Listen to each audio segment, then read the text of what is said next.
Hey everyone, and welcome to This Explainer. Today we're going to be breaking down some truly fascinating insights from a source that kind of completely flips the script on how we approach attraction and human interaction. Look, if you've ever felt completely intimidated by someone you find incredibly attractive, you are absolutely not alone. But what if the very things you think are making it impossible for you to connect with them are actually your biggest advantages?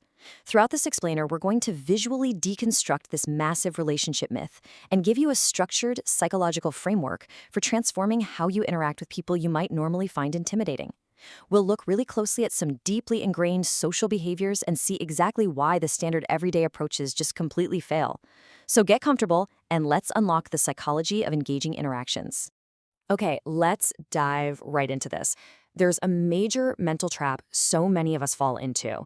The creator of our source material shares this highly relatable story about a time back in his early 20s.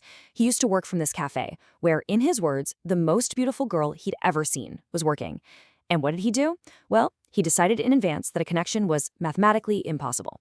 He started telling himself this elaborate story. She must get hundreds of messages. She's definitely talking to guys with better cars, better houses, guys who are way older and more established. As the quote says, before he even spoke to her, he would reject himself. He literally wrote and finished the entire story of their non-existent relationship right in his own head without ever saying a single word to her beyond just ordering his coffee. Section 1, the myth of unattainability. This right here is a massive mental roadblock. Now, I want you to think about this pretty intimidating number, 500. We tend to build this massive wall in our minds, basically convincing ourselves that exceptionally beautiful women exist in some totally different stratosphere, surrounded by a legion of flawless competitors. When we look at a highly attractive person, our brains just automatically start calculating that competition. We imagine this endless horde of suitors. The creator points out that men often think, okay, there are probably around 500 people competing with me, so there's absolutely no way someone like me can win. This number perfectly represents the overwhelming weight of perceived competition. It's the mental roadblock that completely stops us from even trying. But, as the source points out, this assumption is based on a huge logical error about what that competition actually looks like.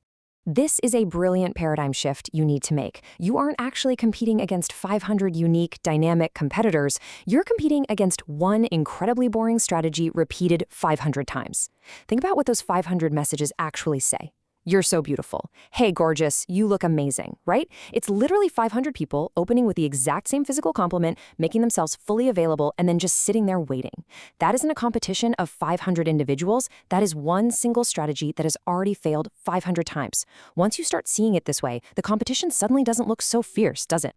Moving on to section 2, the heavy door illusion. Pull, don't push. Picture this. Imagine a massive, heavy-looking door. Right above the handle, there's a sign that very clearly says, pull. But right in front of this door is a line of hundreds of men. Every single one of them walks up and just starts pushing with all their might. They're pushing, they're sweating, they're even bringing friends to help them push. But the door just won't budge. The source explains that you actually don't need to be stronger, richer, or better looking than all those guys. You literally just need to walk up and pull the door.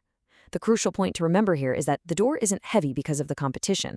It simply looks heavy because everyone else is using the wrong mechanics. The sheer volume of people pushing doesn't change the fact that they're doing it entirely wrong. Section 3. Inside her world. Let's flip the perspective for a second and look at daily reality from the other side. Think about the exhausting reality of her everyday environment. Because of her appearance, people treat her with this strange, unnatural carefulness. Nobody is completely honest. Nobody ever dares to disagree or tell her she's wrong about something. Literally every person who approaches her is putting on a performance, trying their hardest to impress her. When she says something that isn't even remotely funny, a whole room of people will fake laugh. When she says something kind of silly, everyone just aggressively nods and agrees. Imagine living in a bubble where every single interaction feels calculated and completely inauthentic. It would become incredibly boring and isolating, right? So what's the big psychological takeaway here? It's this. The absolute rarest thing in her world is a normal human interaction. In an environment where everyone is constantly performing and constantly validating her appearance, what becomes incredibly valuable? A genuine, completely ordinary conversation. The source explains that her beauty is actually working against her in terms of finding real connection. And that means it works out for you if you know what to do. The disruptive key to standing out isn't to have the slickest pickup line, it's simply to forget about her appearance entirely and act like a normal, grounded human being. That is the one thing that costs you absolutely nothing, yet it's the absolute rarest commodity she ever encounters. Section 4. The participation rule. Let's talk about engaging dynamics. This perfectly illustrates the difference between what we think works and what actually does. So many guys try to be the comedian performing, like a dancing monkey just firing off jokes, desperately trying to make the other person laugh, while she just sits back and observes. The source warns that this is literally the easiest way to destroy an interaction. The real goal, however, is participating in fun together. For a human being to truly have fun, they have to actively participate in it. You aren't there to provide a free comedy show. True engagement happens when both of you are contributing, when unexpected things actually happen, and you laugh together. It's a two-way street for sure. Section 5, the art of the challenge. This is all about creating playful tension. Okay, so here's the first technique this source offers to really open things up. First, you just simply ask, are you spontaneous and adventurous? The source notes that almost no one, especially if they're out trying to have a good time, is going to answer no to this. People want to see themselves as fun. So when they inevitably say yes, you follow up with, okay, what can we do right now that would be adventurous? See what you're doing here? You're basically opening a Pandora's box of energy. You aren't providing the entertainment. You're challenging her to participate and come up with something fun. It instantly shifts the whole dynamic from a boring, stiff interview into an active, energetic collaboration. Now, before we look at the next challenge, we really need to understand the underlying psychology. Enter the forbidden fruit theory. This is the classic psychological principle that people are naturally drawn to what they cannot have. The more something is restricted, out of reach, or socially forbidden, the more tempting it becomes. It's human nature. The source uses this exact theory to explain why giving someone attention and then playfully restricting it builds incredible tension. Let's see exactly how that looks in practice. So here's how that psychology plays out in what the source calls the matchmaker challenge. To start, you suggest a slightly provocative game, like fuck, marry, kill. But here's the twist. Before the game even starts, you playfully disqualify her. You say something like, actually, scratch that. I'm not in the mood anymore. You would have lost anyway. You gave her the idea of a fun game and then totally took it away. Then you just watch as you chases the game, insisting that you play.